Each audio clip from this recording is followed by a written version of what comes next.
کہ جنت تو ایسی چیز ہے کہ وہاں کبھی انسان مرے گا نہیں، کبھی اس کو موت ہی نہیں آئے گی، کبھی بڑھاپا نہیں آئے گا، ہمیشہ جوان رہے گا، کبھی بڑھاپا نہیں، ہمیشہ تندرست و توانا رہے گا، کبھی جنت کے اندر بیماری نہیں آئے گی۔ جس چیز کی بھی خواہش کرے گا وہی چیز اس کے آنکھوں کے سامنے آ جائے گی۔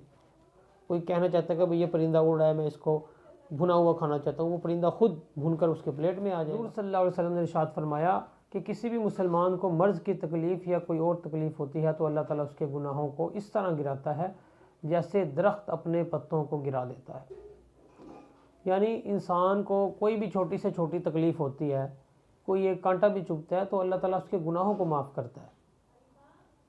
آزمائش اللہ تعالیٰ انسان کے اوپر، مسلمان کے اوپر بھیج دیتا ہے۔ ایک حدیث کا مفہوم ہے کہ یہ جو دنیا ہے یہ مسلمانوں کے لیے قید خانہ ہے اور کافر کے لیے جنت ہے۔ مسلمانوں کے اوپر تو تکلیفیں، آزمائشیں اللہ تعالیٰ بھیجتا رہے گا ان کو آزمانے کے لیے، ٹھیک ہے نا۔ بعض اوقات اللہ تعالیٰ گناہوں کی وجہ سے بھی تکلیفیں بھیج دیتا ہے، اس کی وجہ سے ان کے گناہ معاف ہو جاتے ہیں۔ لیکن اس میں یہ ہے کہ صبر انسان کو کرنا چاہیے۔ آج کل جو ہے وہ اگر کوئی مشکل آ جاتی ہے، پریشانی آ جاتی ہے تو ہم صبر نہیں کرتے، لوگوں کو بتاتے ہیں کہ بھئی مجھ پہ یہ بیماری آ گئی ہے تو مجھے برداشت نہیں ہو رہی، دوسروں سے گلہ کرتے ہیں۔ تو یہ اللہ تعالیٰ کی جو ہے وہ اللہ تعالیٰ سے ہی بے صبری کا، یہ ایک بے صبری کا مظاہرہ ہوتا ہے۔ تو صبر کیا جائے۔ جو دنیا ہے وہ مصیبتوں کی جگہ ہے، پریشانیوں کی جگہ ہے، دکھوں کی جگہ ہے، دکھ لازمی آئیں گے۔ اگر اللہ تعالیٰ کوئی دکھ بھیجے ہی نہ، کوئی پریشانی بھیجے ہی نہ، تو پھر یہ تو انسان کی دنیا ہی جنت بن جائے گی۔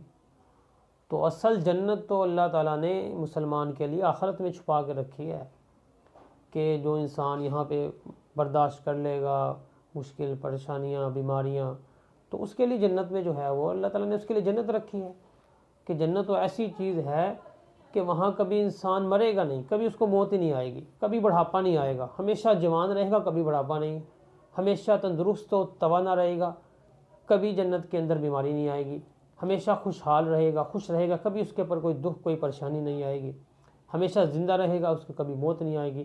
اور انسان جس چیز کی طلب کرے گا، جس چیز کی خواہش کرے گا، اللہ تعالیٰ وہی چیز اس کو عطا فرمائے گا۔ تو جنت تو ایسی اعلیٰ چیز ہے، جنت کو بندہ بیان کرے تو کیا بیان کرے، وہ تو الفاظ ہی ختم ہو جاتے ہیں۔ اللہ تعالیٰ نے اتنی بڑی جنت رکھی ہے انسان کے لیے، 7 جو ہے وہ زمینوں، 7 آسمانوں سے بڑی جنت۔ جو سب سے ادنا جنتی ہوگا، جو سب سے چھوٹے درجے کا جنتی ہوگا، تو اللہ تعالیٰ اسے تو زمین و آسمان سے بڑی جنت دیں گے، بڑی جنت عطا فرمائیں گے، زمین و آسمان سے بھی بڑی ہوگی۔ تو باقی جن کے درجے بڑے ہوں گے، جو زیادہ نیک لوگ ہوں گے، ان کے لیے اللہ تعالیٰ نے کیا کچھ رکھا ہے۔ لیکن صرف صبر ہے۔ جیسے ایک بچہ روزہ رکھتا ہے نا، روزہ عصر کا وقت ہوتا ہے اور مغرب کا وقت ہوتا ہے، تو عصر کے وقت اس کو زیادہ جو ہے وہ روزہ لگنا شروع ہو جاتا ہے، وہ چیختا ہے، چلاتا ہے اور یہ التجا کرتا ہے کہ میں بس پانی پی لوں، کھانا کھا لوں۔ اس کی امی اس کو کہتی ہے بھئی تھوڑا صبر، تھوڑا صبر، جو ہی صبر کرے گا، اب یہ مغرب کے وقت تک صبر کر لے تو کتنی چیزیں تیرے لیے پڑی ہیں۔ تو ماں نے بچے کے لیے کئی قسم کے کھانے بنائے ہوتے ہیں، تو وہ سارے کھانے اس کو کہتے ہیں کہ بھی تھوڑا صبر کر لے، یہ سارے کھانے تیرے لیے۔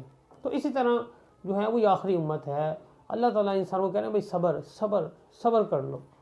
یہ جو ہی اگر تو صبر کرے گا، میرے احکامات پر چلے گا، نبی علیہ السلام کے طریقوں کے مطابق زندگی گزار کے چلے گا، تو تیرے لیے تو قسم قسم کی چیزیں رکھی ہیں۔ ایسی جنت میں اللہ تعالیٰ نے چیزیں رکھی ہیں نہ کسی آنکھ نے دیکھی ہیں، نہ کسی کان نے سنی ہیں، اور نہ کسی کے وہم و گمان میں وہ چیزیں گزری ہیں۔ ایسی اللہ تعالیٰ نے جنت میں چیزیں رکھی ہیں۔ جنت کا پھل اور دنیا کا پھل میں کیا مقابلہ ہے۔ تو جنت میں تو ایک پھل ہوگا تو اس سے تو پورا خاندان بھی اگر وہ ایک پھل کھائے گا تو اس سے اس کا پیٹ بھر جائے گا۔ جس چیز کی خواہش کرے گا، جس چیز کی بھی خواہش کرے گا، وہی چیز اس کے آنکھوں کے سامنے آ جائے گی۔ کوئی کہنا چاہتا ہے کہ بھئی یہ پرندہ اڑ رہا ہے، میں اس کو بھنا ہوا کھانا چاہتا ہوں، وہ پرندہ خود بھون کر اس کے پلیٹ میں آ جائے گا۔ کوئی پھل کھا رہا ہے انسان تو ذہن میں کسی اور پھل کے بارے میں خیال آنے لگتا ہے کہ یار میں وہ کھاؤں، تو وہی جو چبا رہا ہے اس کا ذائقہ اسی پھل کے اندر تبدیل ہو جائے گا۔ یعنی کہ جنت میں جو مانگو گے اللہ تعالیٰ دے گا۔ صرف اللہ تعالیٰ کی جو ہے ڈیمانڈ کیا ہے، اللہ تعالیٰ یہ کہتے ہیں کہ بھئی اس دنیا میں جیسے میں کہتا ہوں تم ویسے زندگی گزار لو بس۔ یہ 50 60 سال جتنے بھی 70 سال اللہ تعالیٰ نے دیے ہیں، تو کچھ لوگوں کے تو 70 سال بھی نہیں ہوتے، جلدی چلے جاتے ہیں۔ تو جتنے بھی ہیں اللہ تعالیٰ کہہ رہے ہیں بھئی یہ 60 70 سال اچھے طریقے سے گزار لے، جس طرح میں کہہ رہا ہوں ایسے تو گزار لے، تو جنت تجھے ہمیشہ کی ملے گی۔ یہ کوئی گھاٹے کا سودا نہیں، یہ بہت سستا سودا ہے۔